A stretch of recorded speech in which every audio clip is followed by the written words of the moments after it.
Iran के साथ बातचीत में पूरी तरह विफल होने के बाद डोनाल्ड ट्रंप ने ईरानी शासन के खिलाफ युद्ध का आदेश दिया जब तक कि अमेरिका की सभी शर्तें पूरी नहीं हो जाती और जीत हासिल नहीं हो जाती। मैं सब कुछ चाहता हूँ। मैं 90% नहीं चाहता। मैं 95% नहीं चाहता। मैं सब कुछ चाहता हूँ।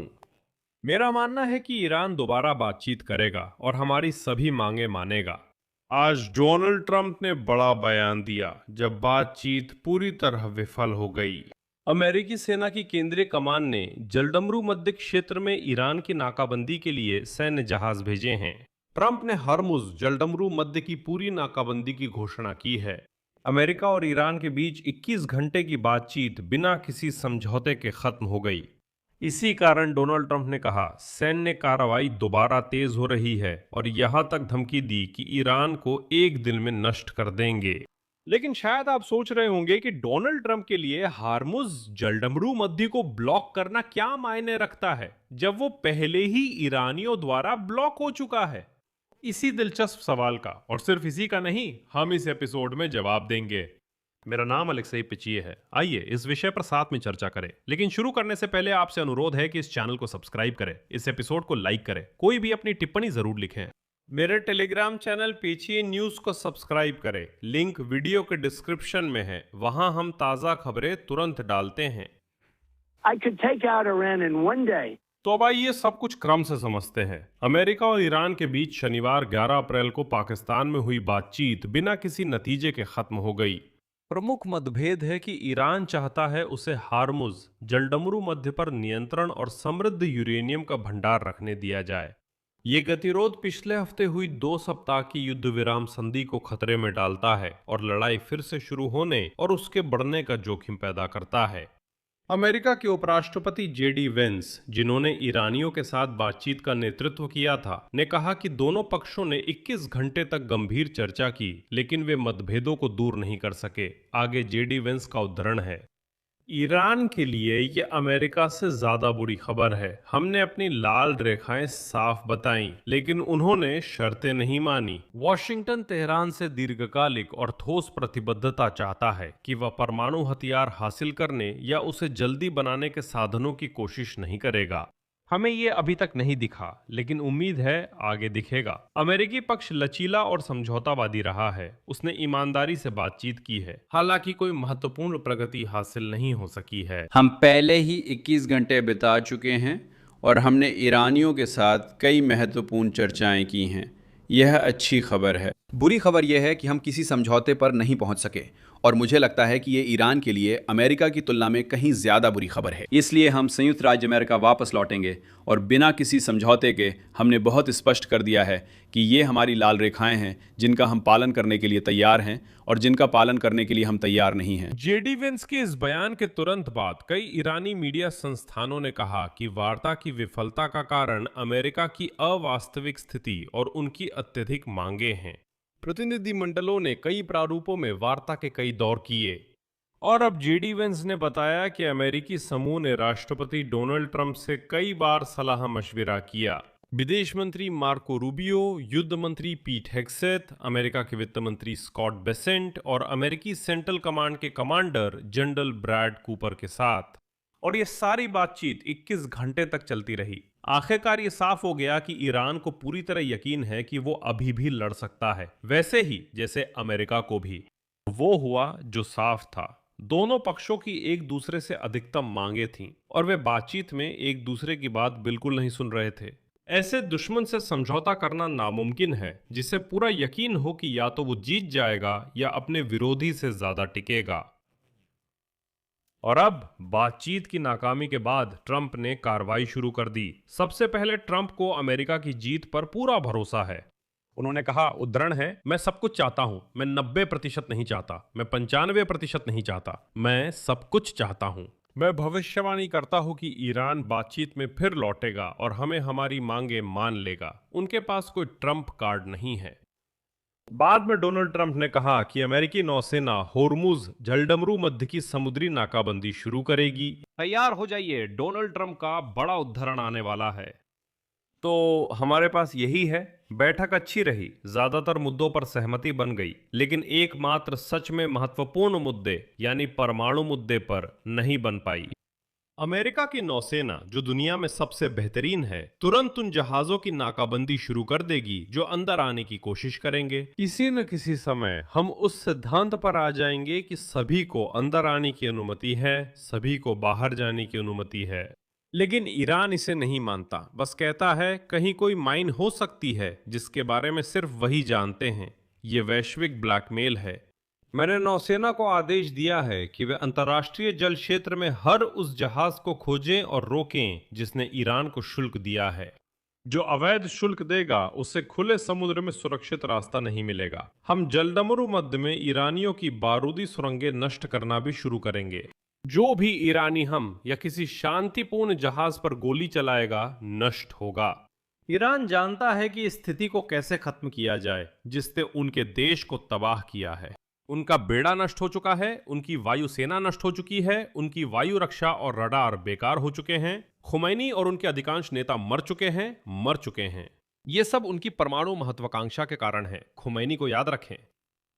नाकाबंदी जल्द ही शुरू हो जाएगी। इस नाकाबंदी में अन्य देश भी शामिल होंगे। ईरान को इस गैर कानूनी ब्लैकमेल से मुनाफा नहीं कमाने देंगे। उन्हें पैसे चाहिए और उससे भी ज्यादा जरूरी है कि उन्हें परमाणु हथियार चाहिए। इसके अलावा उचित समय पर हम पूरी तरह से कार्रवाई के लिए तैयार हैं और हमारी सशस्त्र सेनाएं ईरान का जो थोड़ा बहुत बचा है उसका भी पूरी तरह से विनाश कर देंगी। उद्धरण समाप्त। इसलिए मैंने कहा था ध्यान दे कि डोनाल्ड ट्रंप क्या लिख रहे हैं। खामनी मर चुके हैं। और वैसे ये वही गलती है जो बहुत सारे टिप्पणीकार करते हैं जब वे कहते हैं कि हाल के समय में ईरान के नेता खामनी ही थे।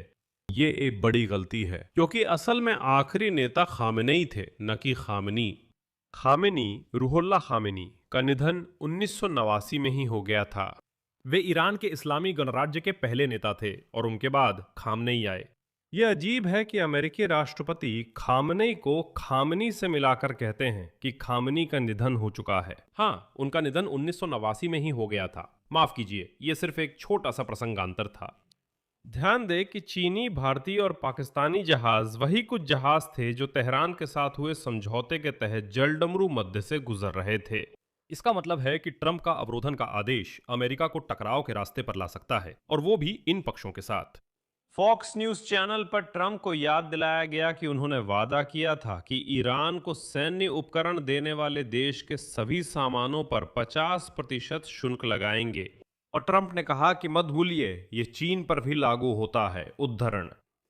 हाँ, ये सभी पर लागू है, चीन भी। अगर हमें पता चलता है कि चीन, क्योंकि मैंने खबरों में सुना है कि चीन तथाकथित पोर्टेबल वायु रक्षा मिसाइलें भेज रहा है, मुझे शक है कि वे ऐसा करेंगे क्योंकि हमारे कुछ खास रिश्ते हैं, और मुझे लगता है कि वे ऐसा नहीं करेंगे। शायद युद्ध की शुरुआत में उन्होंने कुछ चीजें थोड़ी थोड़ी भेजी हों, लेकिन मुझे नहीं लगता कि वे आगे ऐसा करेंगे। लेकिन नहीं, अगर हम उन्हें इस पर पकड़ लेते हैं तो उन्हें 50% शुल्क देना पड़ेगा, और ये बहुत बड़ी रकम है। डोनाल्ड ट्रंप ने कहा कि अमेरिका एक दिन में ईरान को नष्ट कर सकता है। ये उनका बयान है। मैं एक दिन में ईरान को नष्ट और 1 घंटे में उनकी ऊर्जा व्यवस्था ठप कर सकता हूं, उनके सारे बिजली घरों को, हर एक को, और ये बहुत गंभीर बात है। मैं ऐसा नहीं चाहता क्योंकि ईरान को सब कुछ ठीक करने में करीब 10 साल लगेंगे और देश पूरी तरह नहीं उबर पाएगा। अमेरिका ने पहले ही ईरान का एक पुल तबाह कर दिया है, सिर्फ ये दिखाने के लिए कि अमेरिकी सेना के पास कितनी ताकत है। लेकिन यहाँ मुझे यकीन है सबके मन में एक ही बड़ा सवाल है। डोनाल्ड ट्रंप ने अर्मुद जलडमरू मध्य की नाकाबंदी की घोषणा की है, तो अमेरिका को अर्मुद जलडमरू मध्य को ब्लॉक करने की क्या जरूरत है अगर उसे पहले ही ईरान ने ब्लॉक कर रखा है। इसके अलावा इससे पर्शियन गल्फ देशों पर और असर पड़ेगा। ऐसी नाकेबंदी का मकसद क्या है और इसका फायदा क्या होगा, ये दिलचस्प है। चलिए इसी पर चर्चा करें। असल में अर्मुद जलडमरू मध्य तकनीकी रूप से बंद नहीं है। ईरान धीरे धीरे कुछ टैंकरों को पार करने दे रहा है, बदले में हर जहाज के लिए $2 मिलियन तक की शुल्क ले रहा है। और जो सबसे महत्वपूर्ण है, ईरान ने पूरे युद्ध के दौरान अपने तेल की क्षेत्र में और वहां से निर्बाध आवाजाही सुनिश्चित की है, यानी ईरान तेल का व्यापार करता रहा। मुद्दा ये था कि ईरान ने ऐसी स्थिति बना दी थी जिसमें सिर्फ वही इस क्षेत्र में तेल बेच सकता था, बाकी फारस की खाड़ी के देशों के लिए यह संभव नहीं था। और फिर यहाँ डोनाल्ड ट्रंप ने, जैसा कि आप जानते हैं, युद्ध के बीच में ही ईरानी तेल से प्रतिबंध हटा दिए। अंत में युद्ध के दौरान ईरान ने अपनी तेल आपूर्ति को 1 लाख बैरल प्रतिदिन बढ़ा दिया, जिससे ये लगभग 20 लाख बैरल प्रतिदिन तक पहुंच गई। अगर ट्रंप ने हॉर्मुज जलडमरू मध्य बंद किया होता तो वे सरकार और सैन्य अभियानों का मुख्य वित्तीय स्रोत रोक सकते थे।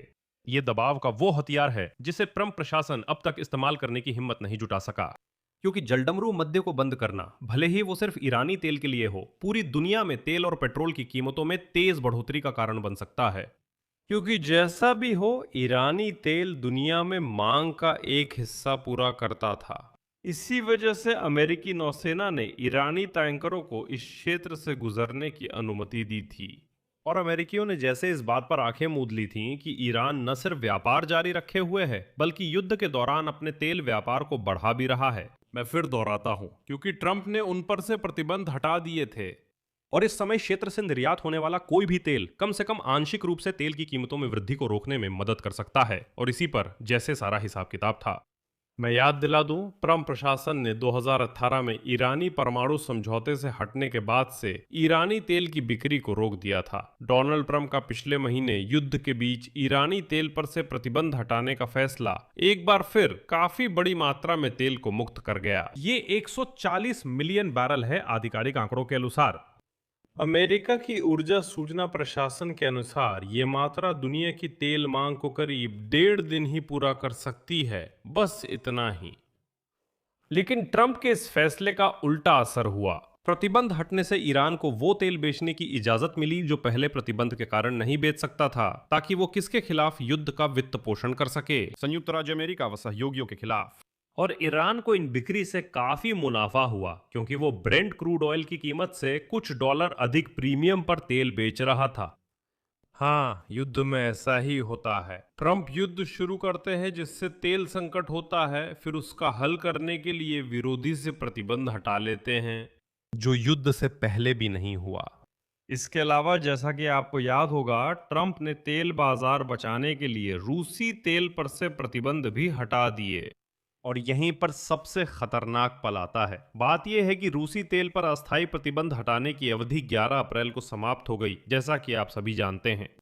लेकिन अब तक, इस एपिसोड की रिकॉर्डिंग के समय तक, संयुक्त राज्य अमेरिका के वित्त मंत्रालय ने यह घोषणा नहीं की है कि वे रूसी तेल पर प्रतिबंध हटाने की अवधि बढ़ा रहे हैं या नहीं, क्योंकि ट्रंप ने पहले इशारा किया था कि वे मूल रूप से प्रतिबंध हटाने को रद्द नहीं करेंगे। यानी वे कहते हैं, हमने रूसी तेल पर समुद्री प्रतिबंध हटाए हैं, शायद दोबारा नहीं लगाएंगे। अमेरिका वित्त मंत्रालय की वेबसाइट पर अब तक कोई अपडेट नहीं है। लेकिन जो अंदरूनी जानकारी से पता चला है वो ये है कि डोनाल्ड ट्रंप और अमेरिका के वित्त मंत्री स्कॉट बेसेंट ने 9 अप्रैल को ही प्रतिबंधों को हटाने की अवधि बढ़ाने पर सहमति बना ली थी। ट्रंप प्रशासन अक्सर ऐसे फैसले राष्ट्रपति की बड़ी घोषणाओं के जरिए नहीं, बल्कि अमेरिका के वित्त मंत्रालय की वेबसाइट पर सामान्य लाइसेंस के तकनीकी अपडेट के जरिए औपचारिक रूप देता है, चुपचाप। ये क्रेमलिन की मदद के आरोपों में आलोचना से बचने देता है। और आमतौर पर कुछ दिनों बाद ही पत्रकार पता लगा पाते हैं कि लाइसेंस बढ़ाया गया है या नहीं। ध्यान रहे, ऐसी लाइसेंस से सिर्फ कामकाजी दिनों में नवीनीकृत होती हैं। आज रविवार और ऑर्थोडॉक्स ईस्टर है, इसलिए संभावना है कि लाइसेंस सोमवार को बढ़ा दी जाएगी। और सबसे महत्वपूर्ण बात यह है कि ट्रेडर्स और बड़े आयातक जैसे कि भारत में रूसी तेल की खरीदारी के अपने ऑपरेशन जारी रखे हुए हैं, इस विश्वास के साथ कि वॉशिंगटन से हरी झंडी मिल चुकी है और वो निकट भविष्य में वापस नहीं ली जाएगी। और ऐसी स्थिति में जब ट्रंप ईरानी तेल की आपूर्ति को ब्लॉक करने जा रहे हैं, तो वो निश्चित रूप से रूस के खिलाफ प्रतिबंधों को हटाने की अवधि बढ़ा देंगे, ताकि कम से कम कीमतों में बढ़ोतरी को थोड़ा सा रोका जा सके। 12 अप्रैल को ट्रंप ने भरोसा दिलाया कि युद्ध खत्म होते ही पेट्रोल की कीमतें युद्ध से पहले के स्तर पर लौटेंगी। उन्होंने कहा, ऐसा ही होगा। ये जाहिर है झूठ है, मैं इसमें ज्यादा नहीं जाऊंगा, लेकिन अर्थशास्त्री कहेंगे कि ऐसा नहीं होता। दुर्भाग्य से यहां तक कि जब युद्ध खत्म हो जाएगा, जब आर्मुज की जलडमरू मध्य फिर से खुल जाएगा और इसी तरह की चीजें होंगी, तब भी पुनर्निर्माण में काफी लंबा समय लगेगा। लेकिन आर्मुज की जलडमरू मध्य को अवरुद्ध कर ट्रंप तेल गैस की कीमतें बढ़ाने का जोखिम ले रहे हैं, ताकि ईरान पर दबाव बढ़ाया जा सके और युद्ध खत्म कराया जा सके। और यहाँ मैं आपको जरूर सलाह देना चाहता हूँ कि मेरा कल का एपिसोड जरूर देखें, जिसमें मैंने तुरंत कहा था कि पाकिस्तान में अमेरिका और ईरान के बीच बातचीत सिर्फ एक दिखावा है एक और भी बड़े सैन्य अभियान के लिए, और वही अब सामने आ रहा है। इसी समय ट्रंप दावा कर रहे हैं कि अमेरिका और अन्य देश आर्मुद्स की जलदमरू मध्य में माइनस स्वीपर भेजेंगे ताकि ईरान की बारूदी सुरंगें हटाई जा सकें। उद्धरण, हमारे पास वहां माइनस स्वीपर हैं। अब हमारे पास high tech under water minesweeper हैं, सबसे आधुनिक और बेहतरीन, लेकिन हम पारंपरिक माइनस स्वीपर भी खरीद रहे हैं। और मेरी समझ के अनुसार यूनाइटेड किंगडम और कुछ अन्य यूरोपीय देश भी वहां माइनस स्वीपर भेज रहे हैं। और इसके अलावा ट्रंप ये दावा करते हैं कि अब खाड़ी देशों सऊदी अरब, कतर, कुवैत, बहरीन वगैरह कहीं ज्यादा करीब आ गए हैं और अब वे बस मजबूर हैं युद्ध में शामिल होने के लिए, क्योंकि उनके हित में है कि जलडमरू मध्य को खोलना।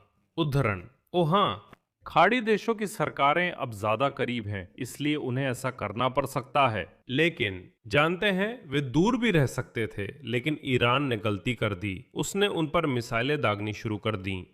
ये एक दिलचस्प संकेत है कि सबसे ज्यादा संभावना है कि वहां बातचीत चल रही है ताकि वही अमीरात या सऊदी अरब ईरान के खिलाफ युद्ध में शामिल हों, कम से कम हर्मुज जलदमरू मध्य को खोलने के लिए। लेकिन जो और भी महत्वपूर्ण है, इस एपिसोड के रिकॉर्डिंग के समय जहाजों की निगरानी करने वाली कंपनी वॉर्टेक्स के अनुसार केवल 2 खाली टैंकर जो हर्मुज जलडमरू मध्य की ओर जा रहे थे वापस लौट गए। रविवार को जब यह पता चला कि अमेरिका और ईरान के बीच बातचीत बिना किसी दीर्घकालिक शांति समझौते के समाप्त हो गई, यह हमें बताता है कि इस समय हर्मुज जलडमरू मध्य अभी भी नियंत्रण में है। देखते हैं कि डोनाल्ड ट्रंप क्या करेंगे, क्योंकि अभी अमेरिका में डेमोक्रेट्स सीधे कहे तो रणनीति नहीं समझते, इसमें तर्क या विचार क्या है। तो आगे क्या? अमेरिका बहुत जल्दी सभी के लिए हार्मुज जलडमरू मध्य पूरी तरह ब्लॉक कर सकता है।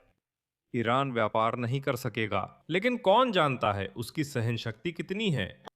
और फिर जलडमरू मध्य को कैसे खोला जाएगा, क्योंकि अब असल में 2 पक्ष हैं और दोनों ही जलडमरू मध्य को ब्लॉक कर रहे हैं।